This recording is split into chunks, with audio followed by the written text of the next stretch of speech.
नमस्ते। बजार गुरुको वित्तीय साक्षरता कार्यक्रममा हजुरलाई स्वागत छ। म जीजी इन्भेस्टमेन्टबाट युरोपमान श्रेष्ठ आज तपाईहरुसँग सुनमा लगानी गर्नेको कुराकानी गर्दैछु। नेपालमा भने मान्छेहरुले मुख्य 5 वटा क्षेत्रमा लगानी गर्ने गरेका छन्। एउटा घर जग्गा जमिन भयो, दुईटा शेयर बजारमा गर्छन्, तीनटा हामीले बैंक फाइनान्शियल इन्स्टिट्युसनमा पनि पैसा जम्मा गर्ने चलन छ, त्यसमा इन्ट्रेस्ट कमाउँछ, एक तरिकाको लगानी नै हो। अर्को चाहिँ अब हामीले आफ्नै बिजनेस व्यवसायहरुमा पनि लगानी गर्छौं। अनि last but not the least सुन चाँदीमा पनि लगानी गर्ने चलन छ। म चाहिँ सुन चाँदीमा लगानी गर्नेको फाइदा बेफाइदा के छ, सुन चाँदीमा लगानी गर्ने बाटोहरु के छ र सुनको रेट, सुनको मूल्य माथि तल कुन फ्याक्टर्सले असर पार्छ त्यसको बारे कुरा गर्दैछु। र फर्स्टमा चाहिँ सुनको फ्याक्टर्स, सुनको प्राइस डिटरमिन गर्ने फ्याक्टर्सहरुको कुरा गरौँ। तपाईहरुले मार्केटमा सुनिराकै कुरा हो, कहिले सुन 60,000 तोलाको हुन्छ, कहिले 55,000, अहिले चलिरहेको मूल्य 47,000 48,000 को आसपास छ। अब यो माथि तल फ्लक्चुएट केले पार्छ र? धेरै फ्याक्टर्सहरु हुन्छ। अब एक्ज्याक्टली भोलि के रेट हुन्छ हामीले फ्युचर प्रेडिक्ट गर्ने त इम्पोसिबल नै हो, तर कुन डाइरेक्सनमा मार्केट गइराछ, फ्युचरमा कुन डाइरेक्सनमा जाला, यस्तो यस्तो फ्याक्टर्स हेरेर हामीले एस्टिमेट लगाउन सक्छ। जुन पनि प्रोडक्टहरुमा तपाईलाई one of the main factors that influence the price demand and supply हुन्छ। तपाई भात चामल देखि लिएर सुन देखि लिएर शेयरको प्राइस पनि डिमान्ड एन्ड सप्लाईले धेरै असर पार्छ। सुनको पनि त्यस्तै हो। Most important factor demand and supply हो, यो फन्डामेन्टल फ्याक्टरमा जानिन्छ। अब तपाईहरु याद गर्नुस् कि डिमान्ड एन्ड सप्लाई नेपालको बजारको होइन कि अन्तर्राष्ट्रिय बजारकै डिमान्ड एन्ड सप्लाई हेर्नुपर्छ। अब अन्तर्राष्ट्रिय बजारमा यत्रो ठूलो मार्केटमा डिमान्ड र सप्लाई कुन कुन देशले फरक पार्छ, कस्तो खालको कस्टमर्सले फरक पार्छ, त्यो बुझ्यो भने general sense of the fundamental direction तपाईले पाउनुहुन्छ। अब डिमान्ड साइडमा पहिला सुरु गरौँ। डिमान्ड साइडमा चाहिँ इन्डिया र चाइना मा पनि नेपाल जस्तै गहना लाउने धेरै चलन छ। सुनलाई धेरै इम्पोर्टेन्ट मानिन्छ उहाँको ट्रेडिसनहरुमा। अहिले बढिरहेको इकोनोमी त्यो दुईटै हो। वर्ल्डको लार्जेस्ट इकोनोमीमै पुगिसक्यो। अनि त्यो दुईटा कन्ट्रीले जति कन्ज्युम गर्छ दुनियाकै 30% जति सुन त्यसमा पर्न आउँछ। 30-40% त्यो फ्लक्चुएट भइराख्छ। अब त्यहाँ डिमान्ड सुन बढ्यो भने नेचुरली सुनको प्राइस माथि गइहाल्छ। त्यहाँ डिमान्ड घट्यो भने त्यही अनुसार सुनको प्राइस पनि घट्छ। अर्को डिमान्डमा धेरै असर पार्ने चीज भनेको हाम्रो राष्ट्रिय बैंकहरु पनि हो। दुनियाको सबै राष्ट्रिय बैंकहरुले आफ्नो करेन्सी स्टेबलाइज गर्ने, करेन्सी रेट सेट गर्नलाई धेरै क्वान्टिटीमा ठुलठुलो टनमा सुनको किनबेच गर्छ। कुनै वर्ष बढी किन्ला, कुनै वर्ष घटी किन्ला, कुनै देशले बढी किन्ला, कुनै देशले घटी किन्ला। अब ओभरअल एज अ ग्रुप उनीहरुले मार्केटमा बढी किन्यो भने अहिले लगभग 10% अफ द कन्जम्पसन सेन्ट्रल बैंककै हुन्छ। मार्केटमा त्यहाँ सेन्ट्रल बैंकको डिमान्ड बढ्यो भने नेचुरली सुनको प्राइस अपवर्ड डाइरेक्सनमा जान्छ। त्यही गरेर सुन मार्केटमा सेल गर्यो भने ठुलो क्वान्टिटीमा त्यही अनुसार प्राइस डाउन जान्छ। सो सेन्ट्रल बैंकले पनि धेरै फरक पार्छ। अर्को डिमान्डलाई र सप्लाईलाई पनि फरक पार्ने चीज चाहिँ माइनिङ कम्पनीजहरु। अब बजारमा जे सुन आउँछ दुई तरिकाबाट आउँछ। एउटा कि पुरानो सुन नै रिफाइन भएर मेल्ट भएर नयाँ मार्किङ भएर निस्किन्छ। अर्को चाहिँ माइनिङ नै गरेर नयाँ प्रोडक्ट नै मार्केटमा इन्ट्रोड्युस हुन्छ। अब यो माइनिङ गर्ने कम्पनीहरुसँग चाहिँ धेरै स्टकमा सुन हुन्छ।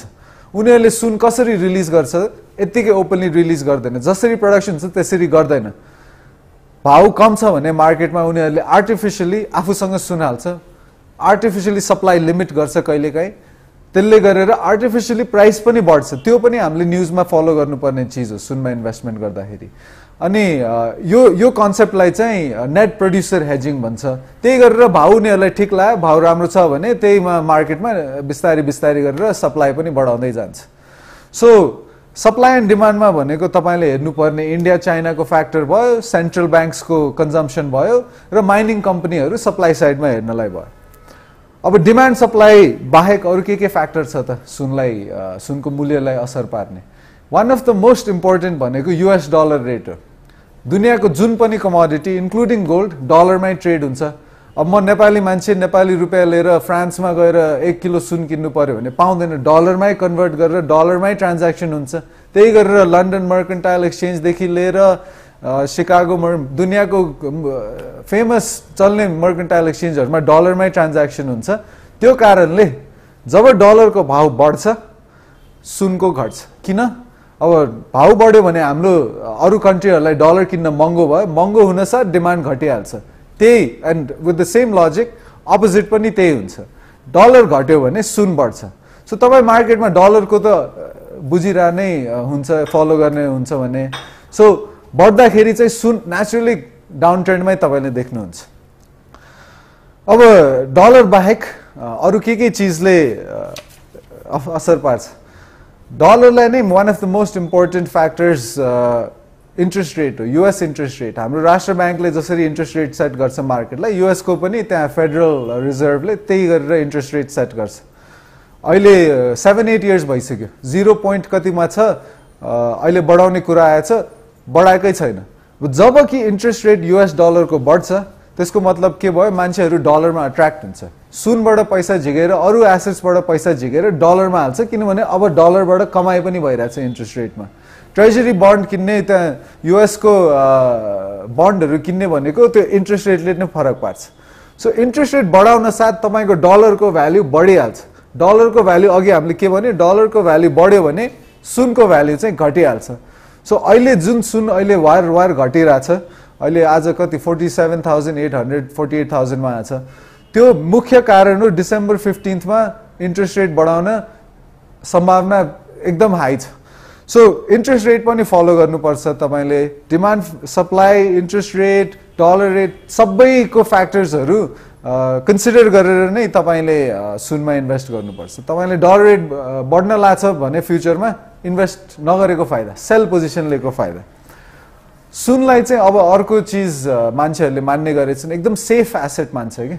दुनियाँमा जे भए पनि अरू asset stock market up down भए पनि सुन त सुनै हो, आफ्नो खल्टीमै हुन्छ। यस्तो फिजिकली नै समात्न मिल्छ तपाईँले सुनलाई।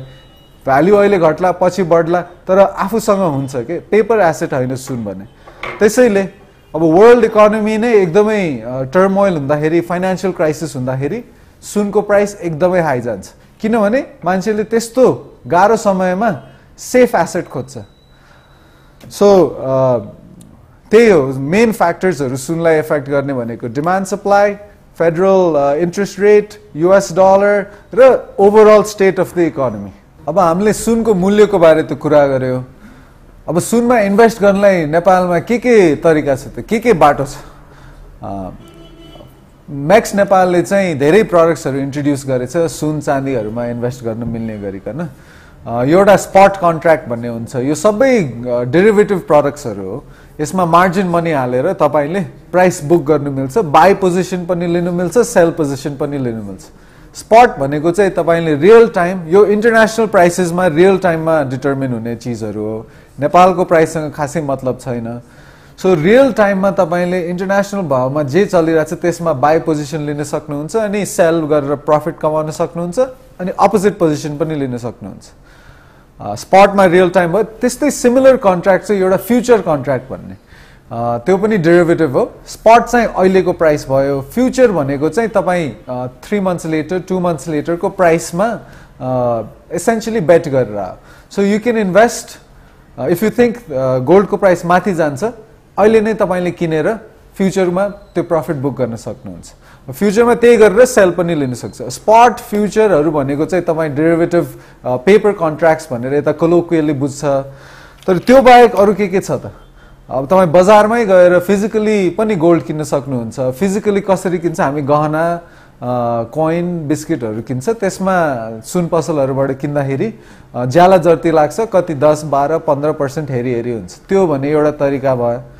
अब इन्टरनेसनल मार्केटमा चाहिँ ETFs भनेर एक्सचेन्ज ट्रेडेड फन्ड्सहरू हुन्छ, गोल्ड एक्युमुलेसन प्लान भनेर तपाईँ हरेक महिना पछि फिक्स्ड अमाउन्ट गोल्डमा इन्भेस्ट हाल्ने, त्यस्तो अनेक तरिकाका प्लानहरू छ।